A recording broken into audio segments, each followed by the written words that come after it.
And as the government tells us to emulate the Victorians to build a new national infrastructure, the Archbishop of Canterbury reminds us what Dickens would have said. So you've made it. So what are you going to do? Are you going to tread on the fingers of those who got you there?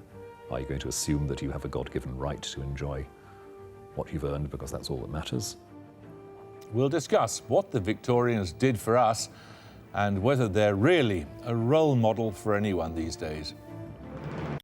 Well, now fresh from the workhouse are the historian and MP Tristram Hunt, who wrote Building Jerusalem, The Rise and Fall of the Victorian City, Sir Max Hastings, who describes himself as an ardent Dickensian, and the historian and author Kate Williams. I suppose, are you an ardent Victorian as well? Yes, but I think there are lots of qualifiers here. As we saw here, the Victorians had incredible industry, they were great confidence, but they were living on this massive empire, which not only there was poverty in their country, but it was founded on repression across the world, and their massive inequality, which, as Rowan Williams was saying, continues now, was a great concern. But also it seems mistaken to link Dickens to the Victorians. He's always talked about as a Victorian writer, but most of his writing was about the pre-Victorian period. And one of the things that seems to me, Tristram may correct me, but I thought one of the key things about the Victorian era was certainly by the late Victorian period, Britain had already passed its apogee, and by the time of the Diamond Jubilee, that by all the key economic indicators, above all the manufacture of machine tools, that Britain had already been overtaken by the Germans and by the United States. And it was also, crumbling by the Diamond the public Jubilee. school ethic had assumed enormous importance, which had an absolutely disastrous impact on the future of British industry and the British economy. But so you don't think... about all that. Okay, well, go on, you might as well disagree. No, I think that's right. And what's interesting about Hard Times, which is one of the few moments when Dickens goes outside of London. I don't think it's a particularly successful book, but the philosophy he was wrestling with there was the philosophy of utilitarianism. The title, Hard Times, was after he was going to call it a matter of calculation, he was going to call it Prove It. He was battling against the amorality, as he saw it, of the Industrial Revolution, not just pollution and immiseration. And that is a philosophy of the 1810s, 1820s, and its legacy through to the mid-Victorian period. So Dickens is dealing, I think Max is right, with some of the intellectual outflow. But when he writes about the earlier workhouse, the workhouse is continuing exactly the same system as under William but the before. philosophy of the philosophy of the New Poor Law again is a pre-Victorian. What about this field. idea that this constant invocation recently of we have to have a new Victorian age? I mean, is this God forbid! I can't think of anything more disastrous. In particular, the public school ethic. I don't want. This is not a class issue, but in terms of the ethic that the public schools perpetrated, the obsession with the arts, the classics, and so on, the anti-scientific bias of the public schools, I'd have thought absolutely disastrous for Britain in the 20th century. That's sort of one story of it, and the story which I don't think David Cameron understands is, you know, he wants these big infrastructure projects. So he thinks, well, we'll do HS2, we'll do Crossrail, and we'll just pour more money into London. The whole point about the Victorian period was that you had an equality, that Manchester and Birmingham and Glasgow and Stoke-on-Trent were as important as London. And so if you're really a modern Victorian, you begin HS2 in Manchester. With terrific local dynamics. Put money outside, exactly. Manchester was the modern city, wasn't it? Absolutely. Manchester was built again on an idea, the free trade principle. But what you had was such wealth and civic pride there that you sort of didn't need this sort of louche Hanoverian 18th century London vision, which Cameron But that's seems what we to have. don't have. We just don't have this civic pride, the notion of our own moral responsibility, which the Victorians, wherever you criticise them for, they did believe it. I mean, when we think about how the perception, the coverage of the Greek crisis, there's been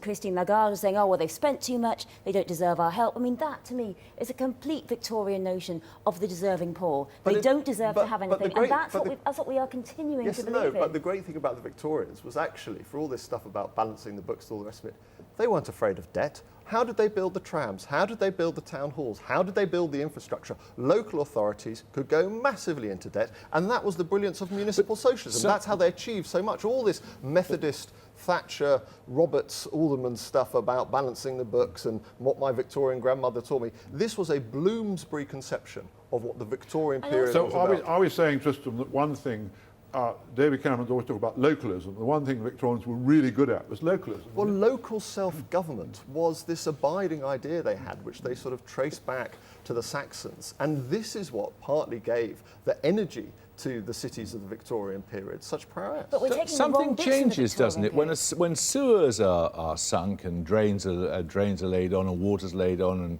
electricity and gas and so on, these are seen as public goods.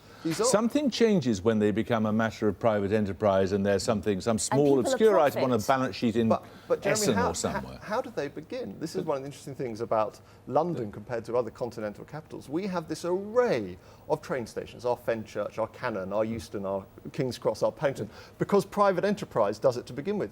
And it's not the most efficient manner. Only in the latter half of the 19th century do you begin to get a proper central direction, proper state intervention, which delivers these things. And so again, this notion of the Victorian period as minimalist, night watchman state, all the rest of it, is only a sort of caricature of what's achieved. I suspect we'd all agree that only very stupid people idealise the Victorian era. And if I'm not going to call the Prime Minister a very stupid person. But we already are the new Victorians, if you think about it. What I mean We're already is that, selfish.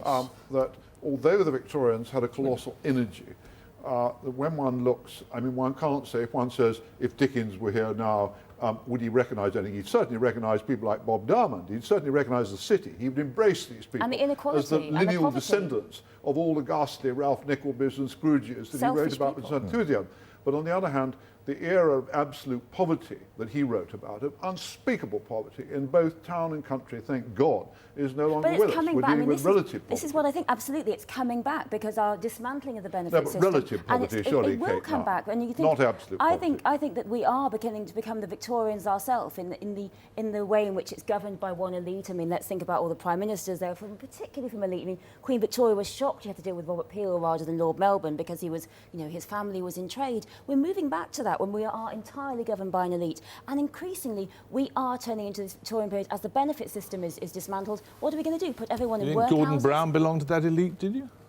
Well, that's what I mean. We're changing now. We are becoming the Victorians. I think Gordon was much more a proper Victorian, with that idea of workfulness, duty, that non-conformist Okay, this takes us to the moral area, which exciting. Rowan Williams was talking a lot about, the ideas of philanthropy and so on. Which we just don't have now. We absolutely don't have now. Oh, come on, Kate. I would have thought that philanthropy was always... it was always a minority activity, and I would have thought we still have a terrific... all the modern Sainsbury's and such like who are still with us. We do have now we get a tax break for it. Then the Cadburys did it to make people's lives better. I'm not persuaded there are any more or any fewer of them now than there were then. But what we don't have, which is what they had, are those middle-class non-conformists who regarded themselves in competition with each other and sought to emulate each other to give money to the Harris Museum, the Town Hall, the park, as part of their civic duty, because you do not have those local economies. You have head offices in Idaho, you have branches in Leicester, in Nottingham, but you don't have the local civic elite embedded in the community who regard it as their civic duty. About that, and also, it's very important. Also, we don't have God to the same degree. A lot of these people are driven by very strong religious impulses, which Dickens would obviously... But it's much easier to identify this issue than to figure out how we get back to localism, isn't it? Yes, and I think the notion that we have responsibility, I mean, Dickens would turn a searching eye, I think, on the fact that we can see ourselves as disadvantaged because we don't have 3 holidays a year, and that's why we're not going to give any money to the poor people in this country, whereas the middle classes, they did see their responsibility as lying in helping people. But they were also... Now we expect the state to sort it out, but the they state were is dismantled. But they were also very, very clear, and this year we commemorate the centenary of the death of Octavia Hill, a very strong belief that there was a respectable working class, that they had duties as well as rights, that 5% philanthropy meant you paid your rent on time, and those notions of virtue and those notions of poverty versus pauperism, which were very strong in the late Victorian period, also, to be frank, had some virtues about them. Well, we continue them now. Increasingly, I think, we're going to see only the good poor get to have anything. And I think we're living in an increasingly brutal and harsh world. And it's absolutely right back to the Victorians. And of course, they lived on this it wasn't just happening in Britain, they lived on this massive commercial empire of exploitation. That's what we do too. All right, we'll leave it there. Thank you all very much. Thanks.